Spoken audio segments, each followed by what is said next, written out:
Purifying soul जिया। हमारे channel को subscribe करें। पे फख्र महसूस करेगा।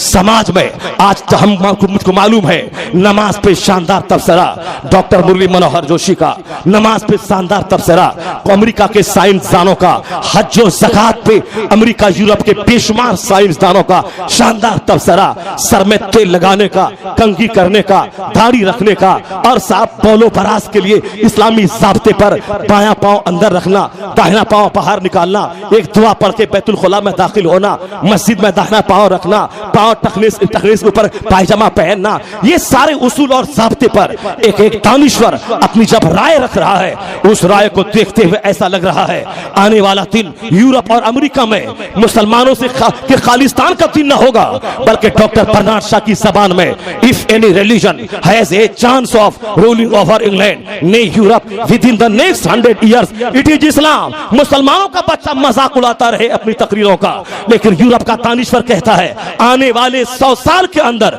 पूरे फ्रांस, बेल्जियम, जर्मनी में, इंग्लैंड में अगर कोई मजहब रूलिंग मजहब बनने वाला है तो वह मजहब इस्लाम बनने वाला है। यह कोई मुसलमान नहीं बोल रहा है, बल्कि एक बहुत बड़ा पढ़ा लिखा क्रिश्चियन डॉक्टर बर्नार्ड शॉ कह रहे हैं। हिंदुस्तान का दानिश्वर कहता है मेरा दिल चाहता है कि मैं नमाज पढ़ूं, नमाज में सेहत का राज, गठिया के दर्द से बचाव का तरीका, ब्लड सर्कुलेशन का शानदार तरीका, शानदार योगा का तरीका जो नमाज के अंदर मौजूद है। पाबंदी से कोई नमाज पढ़े, क़याम लंबा, रुकू लंबा, सजदा लंबा कर ले तो चेहरे पे ब्लड सर्कुलेशन की वजह से तमाम मुहासे, तमाम कील, तमाम ताने और तमाम पॉक्स, ये सारी बीमारियां छटेंगी। आदमी का कोलेस्ट्रॉल नॉर्मल रहेगा, शुगर नॉर्मल रहेगा। क्या मतलब? कानून इस्लाम जन्नत भी दिलाता है, दुनिया में सेहत और तंदुरुस्ती का रास्ता भी दिखलाता है। ये कानून जिसमें नमाज का जवाब नहीं, हज और ज़कात का जवाब नहीं, रोजे का जवाब नहीं। हॉलैंड का पादरी कहता है अगर तूंद नीचा करना है, लीवर को तरोताजा रखना है, किडनी को फ्रेश रखना है तो महीने में 2-4 दिन फास्टिंग किया कीजिए। और ये रामदेव जी कहते हैं अगर आपको हल्का फुल्का रहना है, तूंद नहीं निकलने देना है, कोलेस्ट्रॉल को नॉर्मल रखना है, फैटी चीजों को मत खाइए और साहब हर महीने में 2-4 दिन रोजा रखा कीजिए, सेहतमंद हो जाएंगे। तो हॉलैंड का पादरी आज कहता है रोजा रखे सेहतमंद हो जाओगे, रोजा रखो सेहतमंद हो जाओगे। हिंदुस्तान का योगा मास्टर कहता है observe fast you will be healthy. क्या 1400 साल पहले की वो हदीस हमारे कान में गूंज नहीं रही है? मुस्तफा ने कहा था जो रोजा रखेगा, जन्नत के 8 दरवाजे हैं, उस दरवाजे में एक नाम रैयान है, उससे रोजेदार ही दाखिल होगा। ये तो आलमी आखिरत की बात है, मगर दुनिया के ताल्लुक से मुस्तफा ने कहा था सुमू तसहु, रोजा रखो तुम सेहतमंद हो जाओगे। साइंसी विकास के बाद 1400 साल के बाद आज का वैज्ञानिक कहता है रोजे में सेहत का राज पोशीदा है। यह फार्मूला मुस्तफा ने 1500 साल पहले अता फरमाया है कि रोजा रख तू सेहतमंद हो जाएगा। उस इस्लाम को मिटाने की बात कर रहा है। यह 50,000 खुदाओं का परस्तार, यह झाड़ और दरख्त का परस्तार, सूरज और चांद को खुदा कहने वाला उस इस्लाम को मिटाने की बात कर रहा है कि 2025 तक मिटा देंगे, 2021 तक उस दूसरे मजहब में कन्वर्ट कर देंगे, इसको हम इसका चालान पाकिस्तान कर देंगे। कान खोल के आप भी सुन लें, हम गुनहगार हैं, हम बदकिरदार हैं। मेरी मस्जिद वीरान होगी, मदरसा वीरान होगा तो हम लूटेंगे, मेरा घर लूटेगा, मेरी गर्दन पे काफिरों की तलवार चलेगी, हम कटेंगे। इस्लाम नहीं कटेगा, इस्लाम वह मजहब है। अल्लाह चाहता है तो काफिरों को इस्लाम लाने की तौफीक देता है, वो काफिर इस्लाम का कैडर बन के इस्लाम का काम करता है। इसलिए 2021 तक ना इस्लाम लूटेगा, ना इस्लाम पीटेगा, ना मुसलमानों का चालान होगा, ना मुसलमानों को दूसरे मजहब में कन्वर्ट किया जाएगा। यह एक दीवाने का सपना है, कभी साकार ना होगा। यह एक पागल का ख्वाब है, कभी शर्मिंदा ताबीर ना होगा। अलबत्ता यह सच है, यह हो के रहेगा। आने वाले 2025-30 तक सारे लोग जान ले, देख ले, अजी 35 करोड़ की आबादी मुसलमानों की, आने वाले 2030 तक यह आबादी 50 करोड़ में तब्दील होगी और भारत का हर शहर होगा मुस्तफा के गुलामों का झंडा हर शहर में लहराए। तकबीर, नारे तकबीर, नारे रिसालत, नारे रिसालत, इस्लाम, इस्लाम, सुभान अल्लाह। जरूरत इस बात की है कि हम अपने मजहब की बुनियादी बातों को सुने। हमारे मजहब ने जिन बातों के ताल्लुक से कहा है, यह जलसा ऐसा कार आमद हो जाए, 1-2 घंटे में हम बेशुमार बातों को सीख लें, सीने में उसको जगह दें, अपने बाल बच्चों को उसकी रोशनी में चलाने की कोशिश करें। जुमा के दिन का खुतबा जो हमें दीनी सरगर्मी पैदा करता है, उस खुतबे से हम दीन सीखें। मदरसा गाहे बगाहे जाकर आलिम दीन से राब्ता करके उनसे अपने मशवरा लेकर दीनी जिंदगी गुजारने के लिए सरकार की हदीसों की से रोशनी हासिल करते रहे। पीर साहब के पास जाएं, जरूरत पड़े तो तावीज भी लें, दम भी करवाएं, पानी भी फुकवाएं, लेकिन यह छोटा काम है।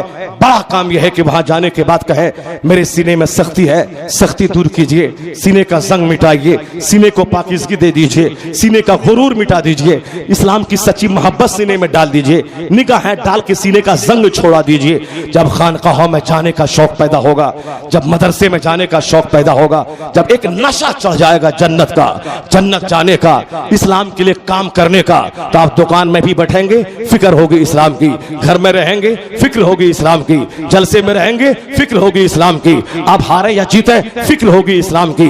एक नशा चढ़ाना पड़ेगा। यह नशा बहुत अच्छा है। ख्वाब में देखेंगे आप, इस्लाम का मुस्तकबिल देखेंगे। आने वाले दिन में मुसलमानों की जो हुकूमत कायम होने वाली है, उसका सुनहरा ख्वाब आप देखेंगे। लेकिन जब जमीन का नशा चढ़ जाएगा, गोश्त खाने का नशा चढ़ जाएगा, तो आप नमाज में भी रहेंगे, वही जमीन, वही मकान, वही जेवर। हुजूर कहते हैं, ला तत्तखिज़ू ज़ियाता फतरगबू फीहा, दुनिया के असबाब की खरीदारी के पीछे मत पड़, तू उसकी तरफ माइल हो जाएगा। फारूक आजम बाजार में जब किसी को देखते वह गोश्त खरीद रहा है, उनके पेट में दुर्रा चुभा के कहते थे, गोश्त खाने का आदि मत बन। जिस तरह शराब की आदत लग जाती है, उसी तरह गोश्त खाने की भी लत लग जाती है। चुनांचे आदमी को न गोश्त का आदि बनना चाहिए, न मकान और जमीन और दौलत के खरीदने का नशा दिमाग में चढ़ाना चाहिए। हर वक्त दिमाग पे एक नशा रहे, जन्नत जाने का नशा, जहन्नम से बचने का नशा, इस्लामी सांचे में अपने आप को ढालने का नशा, सरकार दो जहां की सुन्नतों पे चलने का नशा, सरकार गौसे आजम की गुलामी का नशा, मसलके हक, मसलके अहले सुन्नत व जमात, मसलके आला हजरत की पैरवी का नशा। अगर ये नशा चढ़ा रहा तो आप मस्जिद में रहेंगे तो वही नशा रहेगा, घर में रहेंगे वही नशा रहेगा। जब तक ईमान की हालत में मर न जाए, उस वक्त तक ये नशा उतरेगा नहीं, और जब तक जन्नत में दाखिल ना हो जाए, तब तक ये नशा आपके दिमाग में रहेगा। ये अच्छा नशा है जब जन्नत का नशा चढ़ जाए, वरना जब दुनिया घूमने का नशा चढ़ जाएगा, जब दुनिया घूमते घूमते जब नशा उसका उतर जाएगा, बोलेगा राजा पीए से कि अब बताओ कौन सा मुल्क का दौरा बाकी रह गया है, तो उसका पीए बोलेगा सारा दौरा तो मुकम्मल हो गया, अब एक दौरा बाकी रह गया है, वो है दिल का दौरा। जो दिल का दौरा 2019 के बाद भी पड़ जाएगा, जिस वक्त भारत के सारे लोग नकार के पवेलियन लौटाएंगे, उस वक्त पड़ जाएगा। तो जमीन की खरीदारी का नशा मजमूम और नापसंदीदा है, दुनिया के घूमने का नशा मजमूम और नापसंदीदा है, मालो असबाब जेवरात और शादी ब्याह में दूसरों का मुकाबला करने का नशा ये मजमूम है, मकानात को एक दूसरे से बेहतर बनाने का नशा ये मजमूम है, नापसंदीदा है, अल्लाह को नापसंद है, मुस्तफा को नापसंद है। और जन्नत जाने का नशा चढ़ा लेना, यह नशा ऐसा नशा है कि हालत सजदा में भी आप रहेंगे, वही जन्नत की भीख, सोएंगे वही जन्नत की भीख, हालत सफर में रहेंगे वही जन्नत की भीख, जुमा का खुतबा होगा वही जन्नत की भीख। जब तक जन्नत पहुंच ना जाए, न दुनिया का कोई मकान करार दे पाएगा, ना कोई जमीन से करार मिल पाएगा। वो करार कब मिलेगा? जन्नत में दाखिल होने के बाद। और दुनिया में भी थोड़ा सा करार कब मिलेगा? दुनिया की जमीन की खरीदारी का नशा यह तनाव पैदा करता है, घबराहट पैदा करता है, हार्ट की बीमारी पैदा करता है। यह मालो दौलत खरीदने का नशा और साफ जमीन खरीदने का नशा, मालो दौलत जमा करने का नशा, यह ब्लड सर्कुलेशन को तेज करता है, बीपी हाई करता है, शुगर लाता है, हार्ट अटैक का मर्ज लाता है, सच्ची खुशी से महरूम कर देता है, चेहरा हमेशा बुझा बुझा सा रहता है। ये दुनिया का जमा करने का नशा चेहरा काला कर देता है, बाल बच्चों की मौजूदगी में भी तनाव और कशीदगी का माहौल ये नशा पैदा करता है। और जब जन्नत का नशा छा जाए तो जन्नत तो मिलेगी मरने के बाद। इस नशे में एक आदमी रोटी भी खाता है, सूखी रोटी खाता है, किराए के मकान मकान में रहता है मगर वह जन्नत की खुशबू महसूस करता है। ऐसा लगता है मैं जन्नत का घर देख रहा हूँ, मैं जन्नत का बाग देख रहा हूँ, जन्नत के हूरों गिलमान को देख रहा हूँ। तो इसलिए वह जन्नत के तस्वुर में जब जीता है तो किराए का मकान भी लगता है कि शाही महल है, सूखी रोटी भी लगती है जन्नती ग़िज़ा है। तो जन्नत तो मिलेगी मरने के बाद। जन्नत का शौक खतरनाक बीमारी से बचाएगा और चेहरा को काला करने से बचाएगा, और गुर्बत में भी बादशाहत जैसी सच्ची खुशी आपको जन्नत का शौक अता कर देगा। अब एवरी मैन इज फ्री, हर आदमी आजाद है, वो चाहे वो जन्नत का नशा दिमाग पे चढ़ा ले या फिर दुनिया का नशा दिमाग में चढ़ा ले। अल्लाह तबारक व तआला हमको और आपको सबों को कामिल इस्लाम में दाखिल होने की तौफीक अता फरमाए। जरा जोर से बोलिए ना आमीन। आधा घंटा तो हो गया होगा ना, आधा घंटा कितना हुआ भाई? चलिए अल्लाह तबारक व तआला हम सबों को इसी तरह दिलचस्पी और लगाव के साथ दीन की गुफ्तगू सुनने की तौफीक अता फरमाए। वरना कहाँ है चुटकुला, कहाँ है कोई किस्सा कहानी, और कहाँ है कोई अशार हमारे पास कि एक एक शेर सुना के मैं आपको गरवा दूं। कहाँ है कोई चुटकुला बता के भागने वालों के पाँव को मैं रोक लूं। कुछ नहीं है मेरे पास, बस वही एक दिल का दर्द है। जो कुछ भी दिल में दर्द उठता रहता है सादे सीधे जुमलों में मैं आप तक पहुंचाता रहता हूं।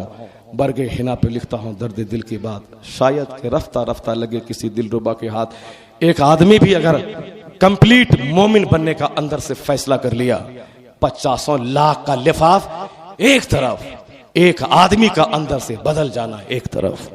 हुजूर ने कहा है कि अली, अगर तुम्हारी वजह से एक आदमी भी राह रास्त पे आ जाए, यह काम तुम्हारे लिए अरब के सुर्ख ऊंट से बेहतर है। अच्छे लोग हमेशा अच्छी बात पे नजर रखते हैं, जिसको अच्छाई सरोकार नहीं है, बड़ी बातों को छोड़कर छोटी छोटी बातों को वो लेते रहते हैं। अल्लाह तबारक व तआला हम सबों को हमेशा पॉजिटिव सोचने, अच्छा काम करने की तौफीक अता फरमाए। आमीन। व आखिरु दावाना अनिल हम्दुलिल्लाह।